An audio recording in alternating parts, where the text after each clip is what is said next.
শ্রাবণ মাস শেষ তো আজকে অনেক দিন পরে মুসুর ডাল খাবো। তো আজকে ওই জন্য ভাবছি কি বড়া খাবো আজকে। মুসুর ডালের বড়ার মধ্যে দেখো এই যে কারি পাতা দিয়ে দেবো আর একটা বাইরে থেকে জিনিস আনবো, দাঁড়াও। তো দেখো কি সুন্দর হয়েছে কারি পাতা, কী বলে এটাকে, পুঁই শাক হয়েছে। তো এই কটা পাতা নিয়ে যাবো ডালের মধ্যে কুচিয়ে কুচি কুচি করে দিয়ে দেবো। তাহলে শাকটা দেখে আমার খুব লোভ হচ্ছে, কিন্তু এই ছোট গাছের তোলা উচিত না, তাও লোভ সামলাতে পারছি না জন্য ওটা পাতা নিয়ে এটা কুচিয়ে ডালের বড়ার মধ্যে দিয়ে দেবো। তো দেখো পুঁই শাকটা একদম কুচিয়ে নিচ্ছি, এরপর এটা ওটা ডালটা বেটে ওর মধ্যে এটা দেবো। তো বাইরে রোদটা দেখছো তো কীরকম কড়া রোদ। তো আজকে ওই জন্য পান্তা ভাত খাবো, বড়া ভাজা দিয়ে পান্তা ভাত।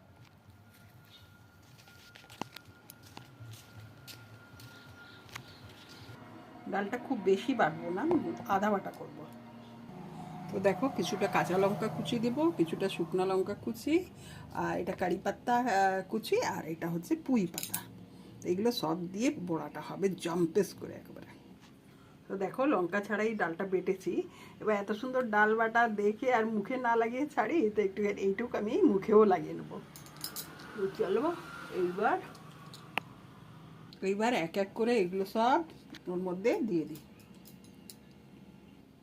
একটু কালো জিরাও দিয়ে দিলাম, একটু লবণ দিয়ে দিই, আর একটুখানি হলুদ দিয়ে দেবো। তো চলো এটাকে ভালো করে এবার মিশিয়ে নিই।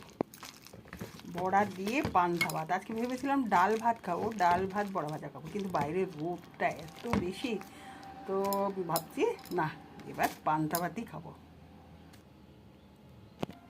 আমি তো নিরামিষ খাবো, তো দেখো ওর জন্য এই যে কি এটা ট্যাংরা মাছ করে দিয়েছি।